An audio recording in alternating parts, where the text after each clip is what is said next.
और सतगुरु महाराज कि हे सतगुरु महाराज, जितने भी तेरे बच्चे तेरी याद में इस सत्संग में बैठे हैं, उन सब की रूहानियत तरक्की कर और उनकी जो भी इच्छाएं हैं, जो भी आपको लगता है कि वो पूरी हो सकती हैं, उनको पूरा करने का प्रयास कर। देखिए, अभी आज तो 14 तारीख है और 3 दिन पहले रक्षाबंधन का त्योहार था। मैं यहाँ बैठा हूँ यूएस में। यहाँ ज़्यादातर त्योहार लोग छुट्टी के दिन मनाते हैं। यहाँ अभी शनिवार का दिन है, तो यहाँ रक्षाबंधन का त्योहार आज के दिन मनाया गया। तो उसी को मनाने के लिए मैं कहीं एकत्रित हूँ, इसलिए वहाँ से वीडियो की क्वालिटी अच्छी नहीं होने के कारण मैं आपसे वीडियो पे बात नहीं कर पा रहा हूँ और खाली ऑडियो में खाली बोल करके आपसे बात कर पा रहा हूँ। देखिए, रक्षाबंधन का त्योहार है, ये हमको याद दिलाता है कि इस संसार में हम जिस भी हालत में हैं, उस हालत में हमारी रक्षा करने कौन आएगा, हमें बचाने के लिए कौन आएगा? तो हमें बचाने के लिए हमारे लिए सिर्फ हमारे सतगुरु हैं। तो हम सब लोगों को इस त्योहार के मौके पर अपने सतगुरु को याद रखना चाहिए, क्योंकि वो ही हमारे असली रक्षक हैं। जब हमारे मन में ये बात बैठ जाएगी कि सतगुरु ही हमारे रक्षक हैं, वो ही हर समय हमारा ख्याल रखते हैं, तो किसी भी प्रकार से हमारे मन में किसी भी प्रकार से कोई विश्वास की कमी या भावना की कमी पैदा नहीं। जब तक भरोसा है, संत मत है। बिना भरोसे के संत मत नहीं है और भरोसे के काबिल इस संसार में केवल सतगुरु। हमें हर हालत में अपने सतगुरु पर पूरा भरोसा, पूरा विश्वास रखना चाहिए और इसी का प्रतीक ये रक्षाबंधन का त्योहार है। इसी चीज को याद दिलाने के लिए रक्षाबंधन का त्योहार साल में। दूसरी बात, अभी कुछ दिन पूर्व यहाँ पर भैया जी आए, उन्होंने सत्संग किया। ये हम सब लोगों का अहोभाग्य कि हमको अलग-अलग संतों के विचार सुनने का मौका मिलता है। तो जितने भी सत्संगी हैं, जिन्होंने उनके सत्संग से लाभ उठाया, उन सब का बहुत-बहुत अच्छे कर्म थे कि उनको ये सत्संग सुनने का मौका मिला। जैसे मैंने पहले भी कहा, हमें बड़े ही खुले विचार से, खुले मन से सभी संतों की वाणी को सुनना चाहिए और उसके ऊपर उसमें जो भी हमको अच्छी बात लगे, उसको अपने जीवन में धारण करना चाहिए। यही एक सच्चे सत्संगी की पहचान है। सार-सार को ग्रहण करे कि वो हर जगह जाता है, सत्संग अलग-अलग महात्माओं के सुनता है, उसमें जो भी सार असली बात, समझ की बात हमको मिलती है, उसको अपने जीवन में धारण करता है। आज के सत्संग में मैं एक विशेष बात के ऊपर चर्चा करना पसंद करूँगा, वक्त गुरु। मेरे सत्संग में बहुत सी बातें जो भाई-बहन हैं, उनके जो सवाल उठते हैं, उनके मन में जो संशय होती हैं, उनके उनसे जो मेरी बात होती है, उस पर आधारित रहते हैं। देखिए, हमारे डेरे में बहुत से जीव ऐसे हैं, जिन्होंने संत प्रेम सिंह जी से नाम लिया है, जैसे कि मैंने भी संत प्रेम सिंह जी महाराज से नाम लिया। उसके बाद में कुछ लोगों ने राणा जी महाराज से नाम लिया। तो यहाँ वो लोग भी हैं जिन्होंने प्रेम सिंह जी महाराज से नाम लिया, जिन्होंने राणा जी महाराज से नाम लिया या जिन्होंने फूल सिंह जी से नाम लिया या कुछ लोगों ने जैसे मैंने भी नाम दिया है। तो मन में एक विचार आता है कि जब एक संत शरीर को त्याग करके चले गए और अपनी जगह वो किसी दूसरे व्यक्ति को जिम्मेदारी सौंप के चले गए, वो व्यक्ति अब वक्त सतगुरु है। और उसके बाद मान लिया वो वक्त सतगुरु भी चले गए, अब तीसरा आदमी आ गया या चौथा आदमी आ गया, तो मन में प्रश्न ये उठता है कि अब हमारे गुरु जी कौन है? संत प्रेम सिंह जी हैं, गुरु हैं वो। तो जैसे मैंने पहले भी समझाया कि हमारे मन में किसी भी प्रकार का संशय नहीं होना चाहिए। जिसने हमको नाम दिया वो हमारे साथ हैं। प्रेम सिंह जी महाराज से नाम लिया, वो मेरे सतगुरु हैं। राणा जी महाराज से नाम लिया, वो मेरे सतगुरु हैं। जी से नाम लिया, वो मेरे सतगुरु हैं। दिव्यानंद जी से नाम लिया, वो मेरे सतगुरु हैं। तो ये तो बात थी कि सतगुरु को। तो फिर वक्त गुरु से और जिससे मैंने नाम लिया उसमें क्या फर्क आएगा, ये समझ लेने का है कि अब जैसे पहले मेरे मन की किसी भी समस्या का निवारण सदगुरु करते थे, अब वो नहीं रहे। तो उनकी जगह अगर मेरे मन में कुछ भी समस्याएं हैं, कोई बात है जिसका मैं उत्तर जानना चाहता हूँ, अपने दिल की बात, अपने दिल की व्यथा कहना चाहता हूँ, तो मौजूदा सदगुरु। एक बात।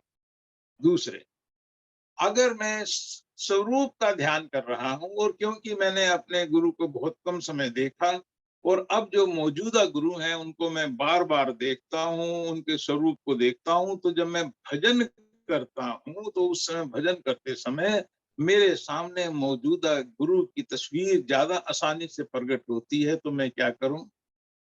अब यहाँ पर सवाल आता है कि क्या मैं उस स्वरूप को छोड़ करके अपने गुरु जिनसे मैंने नाम लिया उन्हीं के स्वरूप को बैठाने की कोशिश करूं?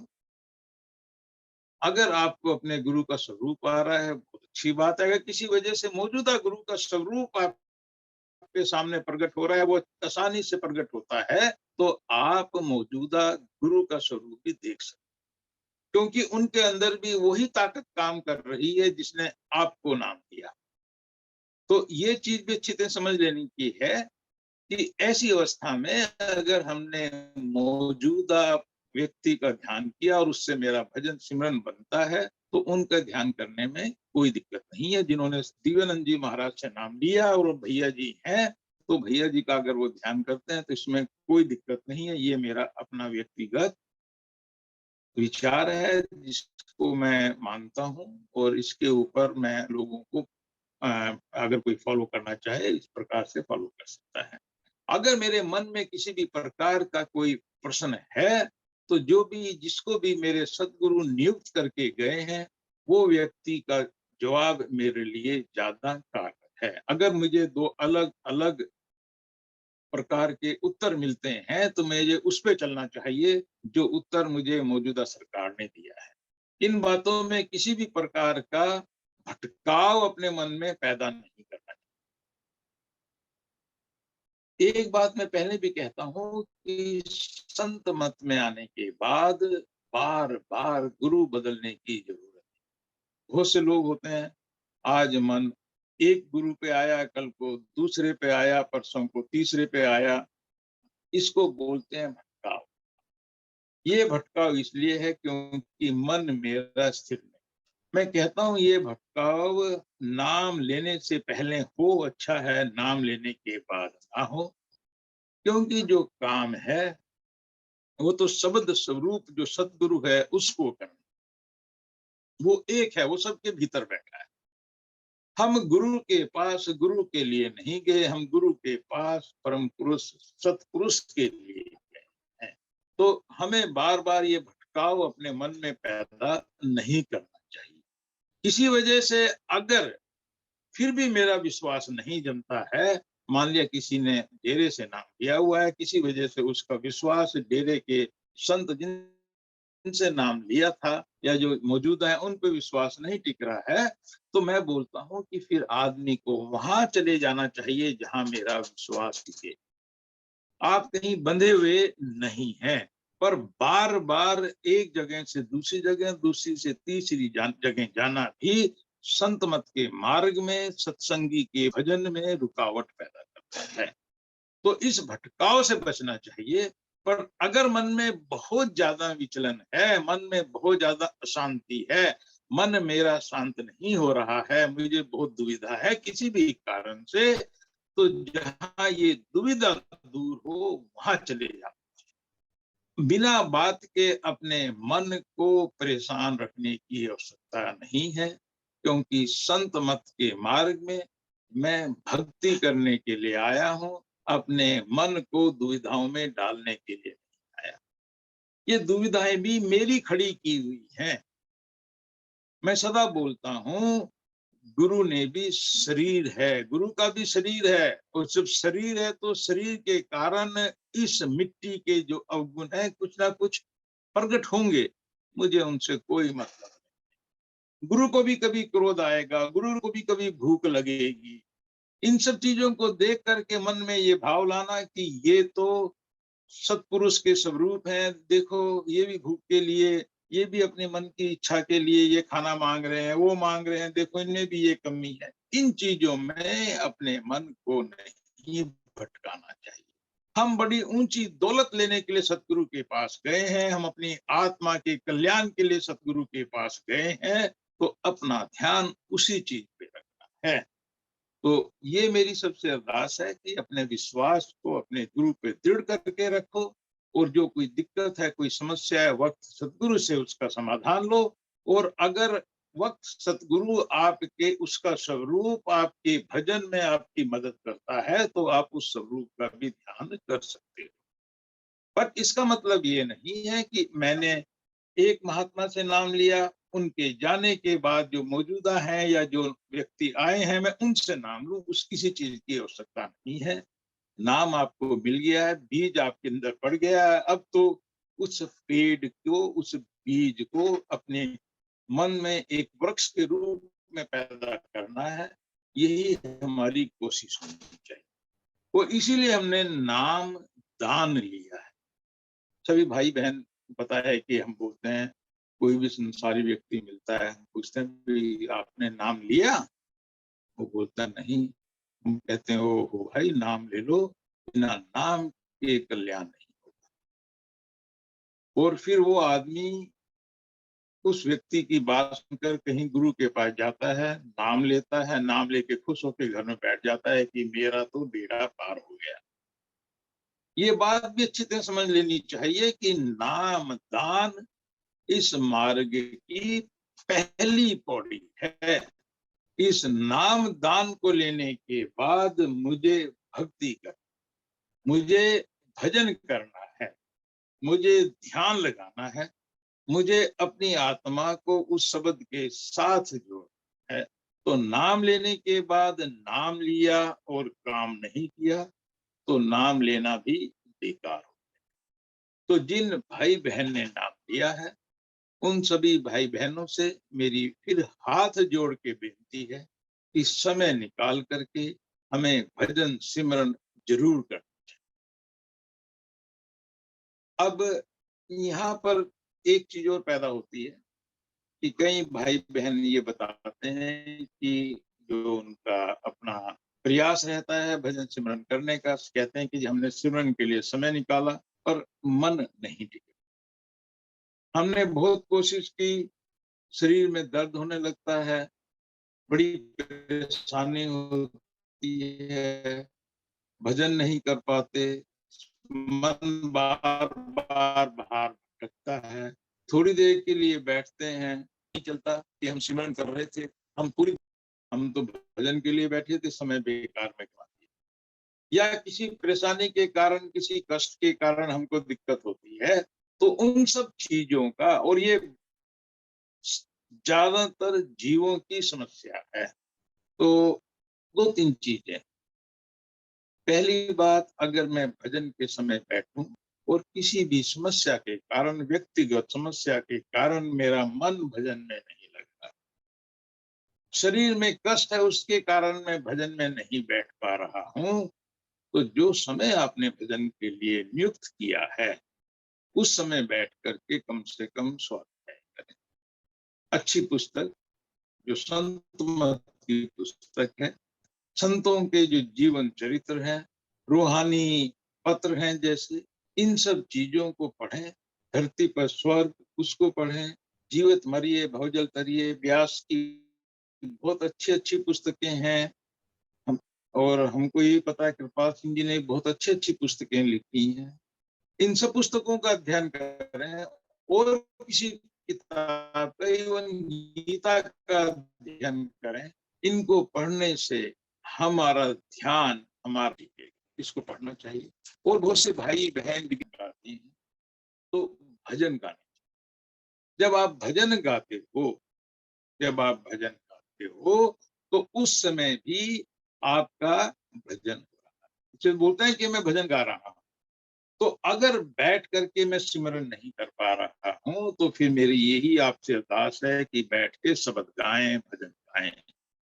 बैठ करके किताब पढ़ें।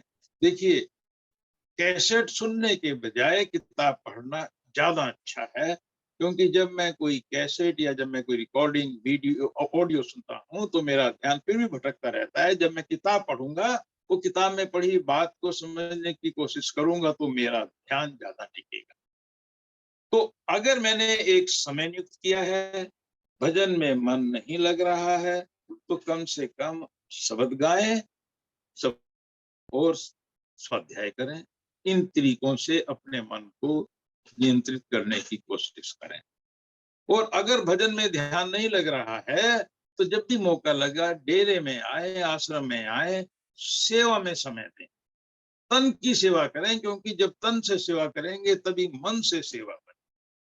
तो तन की सेवा, मन की सेवा, दोनों सेवाएँ ज़रूरी हैं।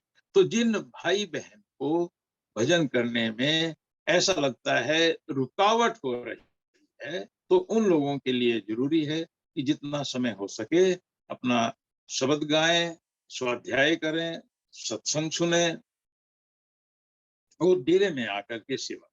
और जब ये सेवा करें, अपने मन से अहंकार, अपने मन से घमंड उसको छोड़ दें। अपने मन में नम्रता लाने की कोशिश करें। जब तक मन में नम्रता नहीं आएगी, परमात्मा के दरबार में हमको प्रवेश नहीं मिलेगा। और ये सोचने की अहंकार आ रहा है, हमारे मन में घमंड आ रहा है, तो किस चीज का?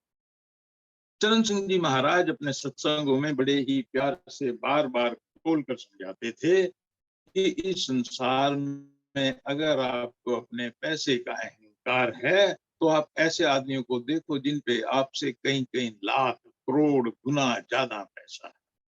इतना पैसा है कि वो उस पैसे को गिन भी नहीं सकते। अगर आपको अपने स्वास्थ्य पे अहंकार है, तो वो लोगों को देखो। ऐसे ही आप नीचे जब देखोगे, तो ऐसे लोग भी मिलेंगे कि जो पैसे के मामले में उनके पास अगले टाइम के खाने के लिए भी पैसे नहीं। तो इस संसार में दोनों टाइप के लोग हैं। बीमार हैं तो ऐसे लोग हैं कि जिनकी बीमारियों से कभी मुक्ति नहीं, और ऐसे लोग भी हैं जिनके शरीर कितने अच्छे थे, सबके शरीर समाप्त हो। एक दिन मेरा शरीर भी छूट जाएगा। मैं इस संसार में परमानेंट लगातार रहने के लिए पैदा नहीं हुआ, क्योंकि मैं पैदा हुआ तो मुझे जाना है। तो ये मनुष्य का शरीर एक सीमित समय के लिए मुझे मिला है, थोड़े समय के लिए मिला है। और ये जो समय है, ये बहुत तेजी से बीतता जा रहा है। जैसे मैंने पहले भी समझाया, अब मैं 62 के 62 साल का, 63 साल का हो गया हूँ। लगता ही नहीं, ऐसे लगता है मैं कल इस संसार में आया। और जब देखता हूँ तो आया हुआ समय तो बहुत है, जाने वाला समय थोड़ा-सा रह गया है। और कमाई क्या की? मालिक के पास जब जाएँगे तो मेरे कर्मों का लेखा देखा जाएगा। मैंने सिमरन किया, वो देखा जाएगा। और ये सिमरन ही इस संसार से निकालने की कुंजी। जहां तक हो सके सिमरन करें, जिस हालत में बैठे सिमरन करें, बजाय संसार की चिंता करने के, संसार की चर्चा करने के, हमें लगातार सिमरन करना चाहिए। जितना समय हम सिमरन में देंगे, उतना मेरा भजन बनता जाएगा। मेरा भजन क्यों नहीं बनता? मेरी किसी भाई से बात हो रही थी, क्योंकि मैं संसार में उलझा पड़ा। मेरे साथ जो घटनाएँ बीत चुकी हैं, मैं उनमें उलझा पड़ा। किसी ने मुझे गाली दी थी, मुझे आज भी याद है। भजन में बैठता हूँ तो पहले वो गाली याद आती है। किसी ने मेरा नुकसान किया था, मुझे पहले वो याद आता है। किसी ने मेरा सम्मान नहीं किया था, मुझे वो याद आता है। भजन में बैठते ही मेरे साथ जो कुछ हुआ है, वो सब चीज़ें मेरे सामने बार-बार प्रकट होती हैं। मैं बोलता हूँ, आपके ऊपर भूत चिपका हुआ है। हम पिछली बातों में अगर उलझे रहेंगे तो कहाँ पहुँचेंगे? जहां पिछले जन्मों में पहुंचे। पिछले जन्मों को भी हमने ऐसे ही खो दिया है, पिछली बातों को याद करके खो दिया है। अब मौका है, बीती बात भुलाई दे, आगे की सुध ले। अब किसी ने मेरे साथ अच्छा किया, किसी ने मेरे साथ बुरा किया, किसी ने मेरी इज्जत की, किसी ने मेरा अपमान किया, इन बातों को भुला करके अब इस वर्तमान समय में मैं अपना ध्यान मालिक के चरणों में लगाऊं। इस वर्तमान समय में आज बैठ करके मैं उन चीजों में ना उलझूं जो मेरे साथ होके बीत चुकी। कुछ मौका था पैसा कमाने का, वो खो दिया, और कुछ कारण से ऐसी चीज होगी जो मैं करना चाहता था, नहीं कर पाया, कोई बात नहीं। इन सब बातों को छोड़ करके अब मुझे आगे इस समय क्या करना है, एक ही बात याद रखनी चाहिए, मुझे मालिक का सिमरन करना है। और उसके लिए सबसे ज्यादा जरूरी है मेरे पास संतोष हो।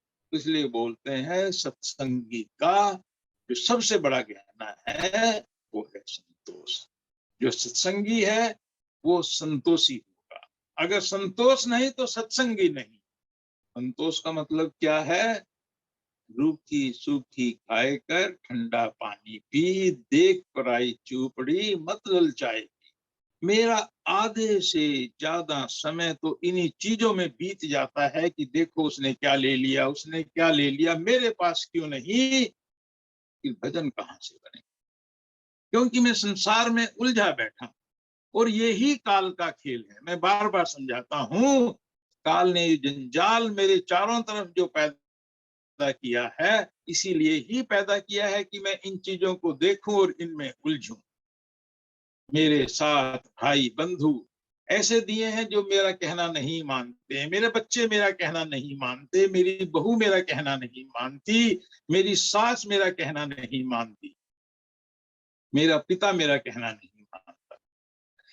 जब मैं इन चीजों को देखता हूं, इनमें उलझता हूं, तो मैंने अपना मनुष्य का जो जन्म था, एक मौका मिला था भक्ति करने का, वो इन सब चीजों में हो। संसार की चीजों की प्राप्ति बुरी नहीं, इनमें उलझना बुरा है। कबीरदास जी कहते हैं, साईं इतना दीजिए जा में कुटुंब समाये, मैं भी भूखा ना रहूं साधना भूखा जाए। तो इतना तो मालिक खुद देगा आपको, और कोई भूखा नहीं है, बट हमारी भूख नहीं जाती।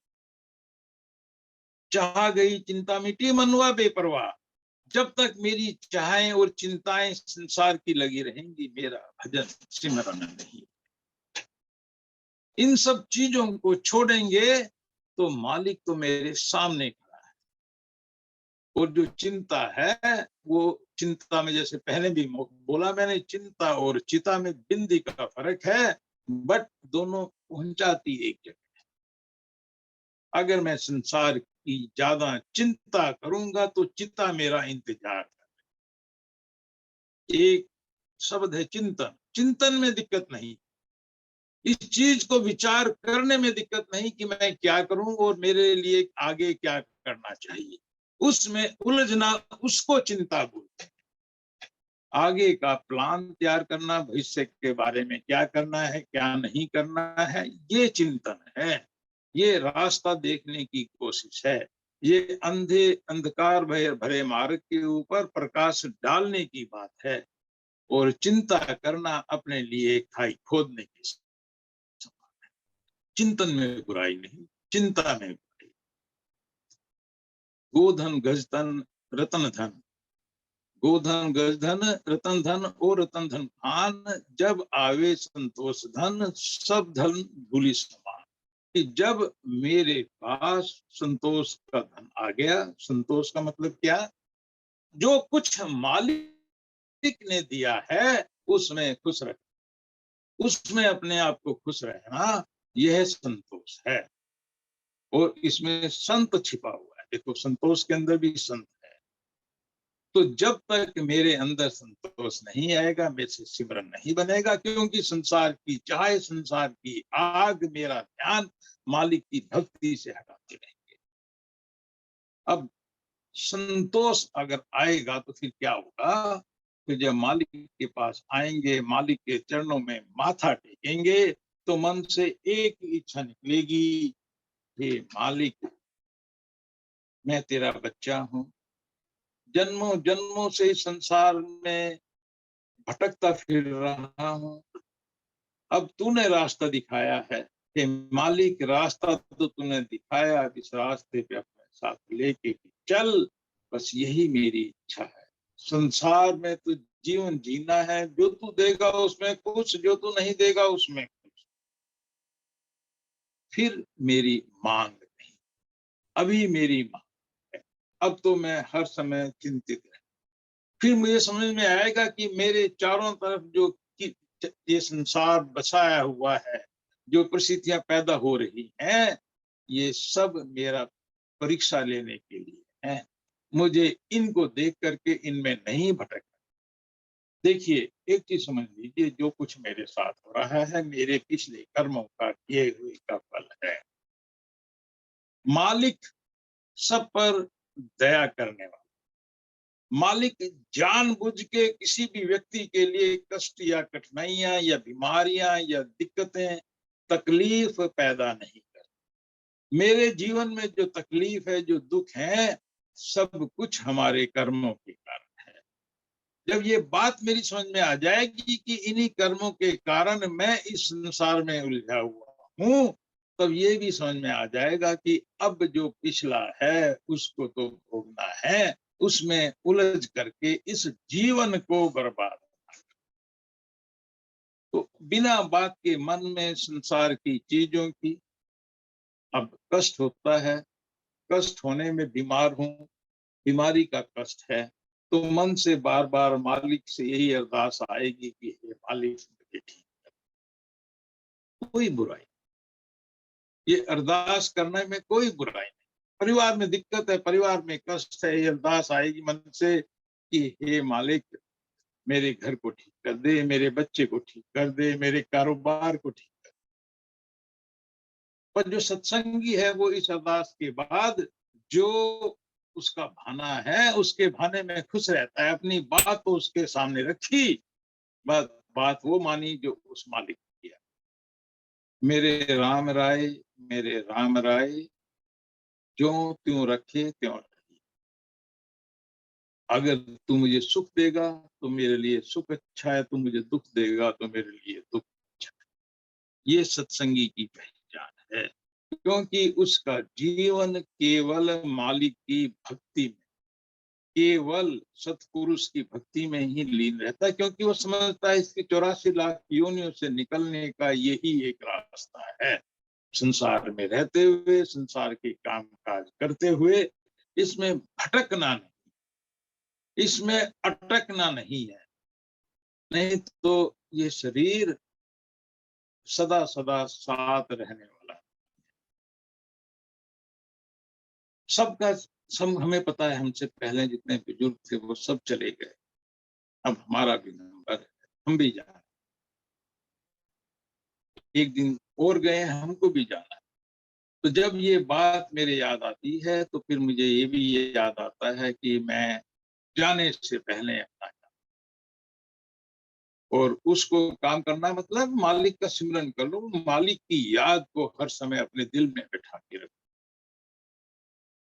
अब मन में तो एक चीज़ रह सकती है, या तो संसार रह सकता है या मालिक रह सकता है। तो संसार की अगर इच्छाएँ, संसार की अगर लालसाएँ, संसार की चीज़ों की अगर मन में भरमार रखेंगे, तो मालिक के लिए कहाँ जगह मिलेगी। एक बर्तन है जिसमें हमने कूड़ा-करकट इकट्ठा किया हुआ है, उसमें अमृत आएगा, वो अमृत भी कूड़ा-करकट बन जाएगा। तो पहले उस बर्तन को साफ करें, उसमें से कूड़ा-करकट हटाएँ, संसार की चीज़ों की लालसाएँ कम करें, तो जब अमृत टपकेगा तो उस अमृत का स्वाद भी हमको मिलेगा। महाराज जी कहते थे, जब सत्संग करते थे, तो कि वो जब अमृत टपकता है तो उसकी एक बूँद ही इतना रस देती है कि किसी भी संसार की चीज़ों की इच्छा नहीं रहती। सब इच्छाएँ समाप्त हो जाती हैं, पूरा संतोष आ जाता है, पूरी संतुष्टि आ जाती है। ये सत्संगी की पहचान। वो गुरु के बताए रास्ते पे चलता है, मन के कहे नहीं चलता। अगर हम मन के कहे चलेंगे तो संसार में अटकेंगे। तो हमने जैसे रक्षाबंधन है, हमने इस मौके पे आकर के ये चीज हमने याद रखी कि इस संसार में मेरा असली रक्षक सतगुरु है, क्योंकि वो ही मुझे इस काल की नगरी में जो भी यहाँ ताकते हैं उनसे बचाता हुआ परमपिता परमात्मा सतपुरुष के पास लेके जाता। मुझे अपना भरोसा रखना है और उनके बताए हुए मार्ग पर चलना है। तो मैंने नाम लिया। मैंने नाम लेने के साथ साथ मन में संतोष को बनाया और प्रेम। देखिए, मैं पहले भी कई बार समझाया, मन के अंदर हर समय प्रेम की हिलोर उठती रहती है। हर समय मन के अंदर जब कोई कम से कम कोई सत्संगी तो अगर मेरे सामने आए, अगर बाकी संसार के जीवों के लिए नहीं है, तो कम से कम किसी सत्संगी को देख करके उसके अंदर गुरु का स्वरूप दिखाई। और जब किसी सत्संगी में मुझे गुरु का स्वरूप दिखाई देना शुरू हो जाएगा, तो फिर संसार के हर जीव के अंदर, क्योंकि आप ये सोचिए इस संसार के अंदर जो भी जीव हैं, उन सब के अंदर कौन बैठा है, कौन सी आत्मा बैठी है, उन सब के अंदर उस परम पुरुष परमात्मा का ही अंश है। हम सब उस परम पुरुष के अंश हैं। अगर हम उसके अंश हैं तो इस संसार में कोई पराया नहीं। जब कोई पराया नहीं तो कोई भी ऐसा नहीं जिससे मैं प्रेम ना कर सकूं। अगर मैं किसी से प्रेम नहीं कर पा रहा हूं तो ये बात बहुत स्पष्ट है कि मैं अभी सत्संगी नहीं। तो संतोष के साथ साथ मन में प्यार और लगातार परमात्मा के दिए नाम का सिमरन। अगर हम ये करते रहेंगे तो वो दिन दूर नहीं जब मालिक खुद अपने दीदार, अपने दर्शन हमको देगा। मालिक दूर नहीं है।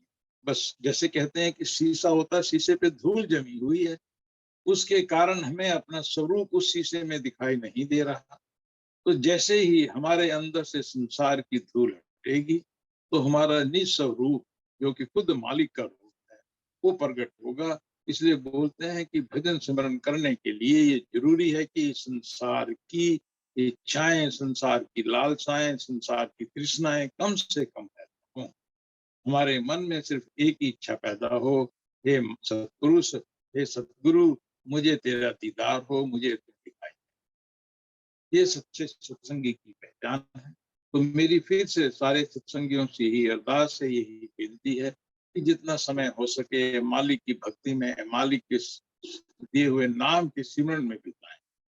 और अगर वो नहीं हम कर पा रहे हैं, किसी वजह से मन में भटकाव पैदा हो रहा है, तो हम लोग स्वाध्याय करें, शब्द गाएं, सत्संग करें, सत्संग की ऑडियो सुने और जहां तक हो सके बैठ करके आपस में मालिक की चर्चा करें।